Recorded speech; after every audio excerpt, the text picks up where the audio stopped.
What's up, everyone? This is Andre from Indie Arts Midwest. And in this quick video, I just wanted to ensure everyone that the bike tutorial is functioning inside of Blender 3.5.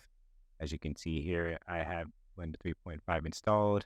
And if we open it up and look at the bottom corner over here, we see that it is indeed Blender 3.5. So good to go there. That should be the splash screen that you have. It says it right here. Good to go there. Close that. I'm going to pull up the original bike file that inspired me to make the tutorial in the first place. As you can see, we're still in Blender 3.5. And if I click this, grab on the y-axis, wheels turn, no problem. As well as the pedals move in tandem with the wheels and are also rotating on their own. And I believe they also have a functioning chain, if I remember correctly, because I haven't looked at this file in quite some time. Yes, they do. If we take a look at the file that I created for the tutorial, you will see that it works exactly the same, no issue. So I select my circle here. I'm in pose mode. I grab on the x-axis because I set mine up for use in Unreal Engine. See that everything moves as it should, other than the pedals, which, if I remember correctly, I didn't care because I fixed this in Unreal Engine. But I'm just curious as to, this is a later iteration. The same for this older version that I have. All right, so what I am considering is the fact that it's possible that you happen to be running into issues. I've noticed that in quite a few models, the chain is not completed beyond this point. They don't want to have it circle around and then actually give it functionality. There's only one model that I looked at that was complete in terms of the chain going all the way around and there being an actual sprocket on the inside that worked as it should. But since I have suffered a recent computer crash, lost majority of the files that would even pertain to that. So I don't even know where to begin to look, and I don't really plan on looking. So I'm just kind of working on the fly here as far as what I have available on this computer. So it is what it is. I'm not trying to complain too much about it. That would be really nice if it were. And I'm just talking to talk, but I don't know what file format this is. 59 megabyte file. That's probably it. No BJ. All right, let's find out together. Hopefully this is the one. And kind of hard to see what's going on here. Hey, there we go. We can get a kind of a weird angle on what's going on in there. But as you can see, even though they have it going all the way around, it's not properly lined up with the sprocket. So it's kind of like a weird, give and take scenario where I have to be willing to do the work in order to get it properly set up, which is fine. But this is a really good dirt bike model. Regardless, it's a good model. So what I have figured is that your issue is probably scale, if I had to guess. So I'm just going to keep this as is because it's one mesh, right? And more than likely, depending on the scale of your mesh, like if I were to append the bike from where we're at, right? Go ahead and append this. And they're roughly the same scale, which technically this bike could be smaller, but realistically, I guess we'll just say that this is Unreal scale. So that tells me that if I were to set this up, no, it should be scaled down more. So I'd probably scale it up like a little more, maybe like that. I don't know if that's 100% accurate, but I'm just going for semi-accuracy here. And I'd say, yeah, that's fairly close. So I'm not actually going to save this. I'm just trying to, create an example for what's going on here. If I had to guess, depending on your scale, will be the determining factor on how your constraints are set up for your bone. So pose mode, we'll select the right bone that I have minus 140 for the max and 140 for the min. So depending on the scale of whatever it is that you're using will determine your min max, because I've seen other tutorials where you would have this set as a 7 minimum and a max -7. And I'm not saying that that's the standard, but most likely those objects are scaled much smaller. But I had to scale this up to fit in Unreal Character scale, which, as you can see, that makes perfect sense because check out a pose mode and we take a look at the point light in the scene, we'll see that it's way smaller in comparison to everything else in the scene. And that includes the camera as well. It is also very small. So more than likely, I would take into consideration the scale of your object in scene and ensure that you're setting your location, rotation, and scale by pressing Control A and then playing around with those settings in the pose mode for that specific bone. And that should be the thing that allows you to get a decent idea on what ratio you're looking for a good spin. And I will also point out that I have this set this way, not only because of scale, but also because as the bike moves back and forth, I want to see that the wheels spin at a very specific rate. And so there was a lot of tweaking involved in terms of, is this the correct number that I'm using for the spin rate? So how far forward or backward does the control sphere need or circle need to move in order for the wheels to spin at however many rotations per RPMs, or just let's even say rotations per inch or centimeter, however you want to put it. But either way, I think in this case comes down to whatever your visual comfort is for the scene that you're trying to set up and what you would consider to be realistic in your mind's eye, we'll say, as well. So that's why I have this set. And so basically it's set up on how I feel it should look. And not necessarily, once you get the tutorial portion down, that is the realm in which you're supposed to take and tweak it yourself and find out what fits. I also point out that the pedals are half the min max.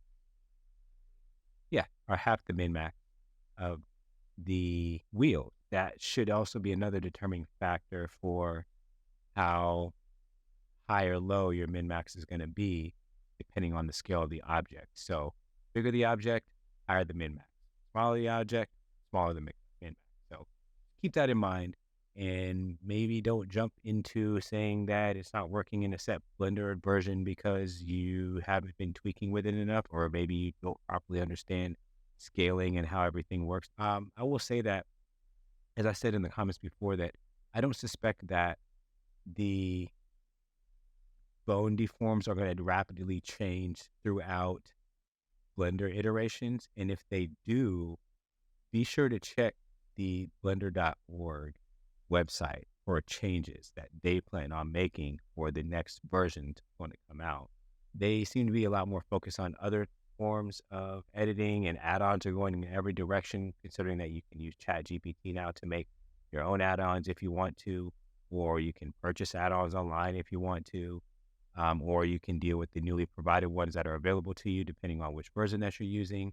Either way, just feel free to check that first before just assuming, because more than likely there's a chance that there's a user error, and I'm going to push that comment very lightly because I know how it is. I followed plenty of tutorials where it didn't always work in my favor, and then after some time I kind of figured that out on my own. What I don't do though is jump into the comment section right away and then just start saying, oh, it doesn't work. What I usually end up doing is I'll keep scrolling until I find either the answer to the problem that I'm working on, or if there is no answer, then I'm really in trouble and I'm just pretty much trying to solve the problem on my own. And what happens is I will eventually find the solution and either leave a comment for someone else, which I think is a great community-based thing to do.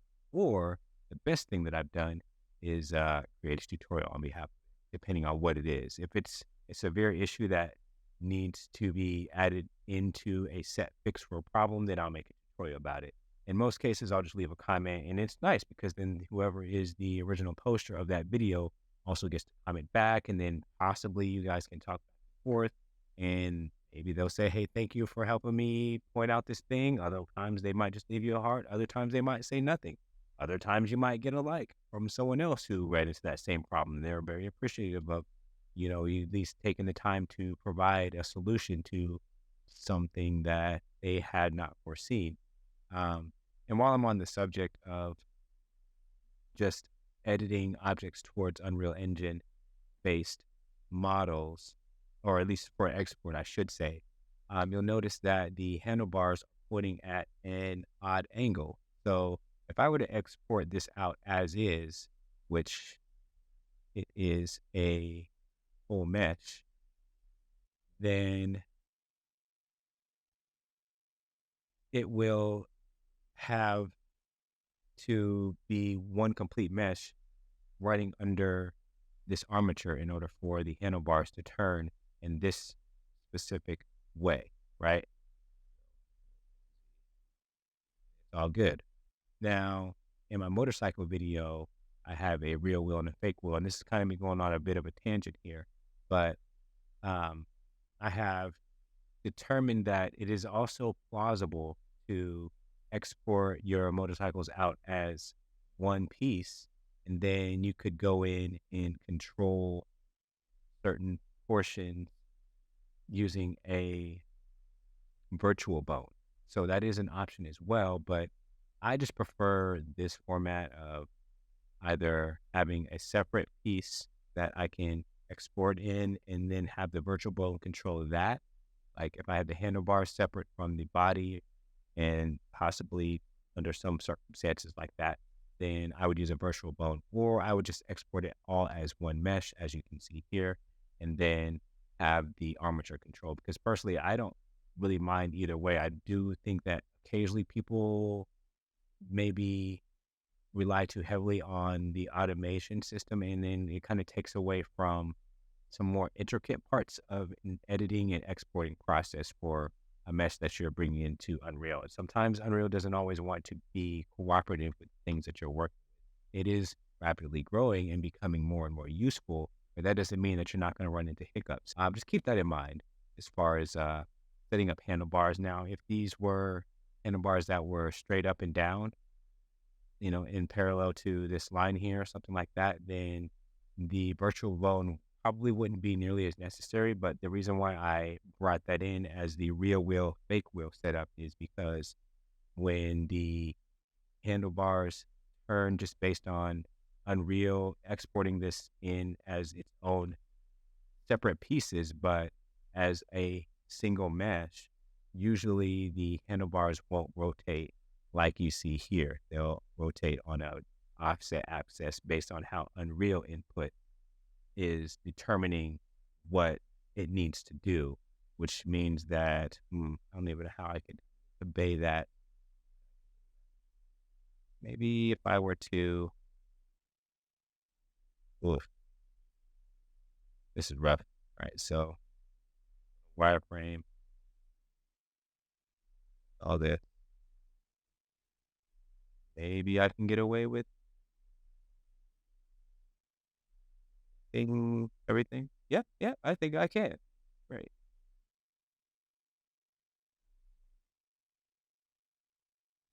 Wait, say Shift S, cursor to selected.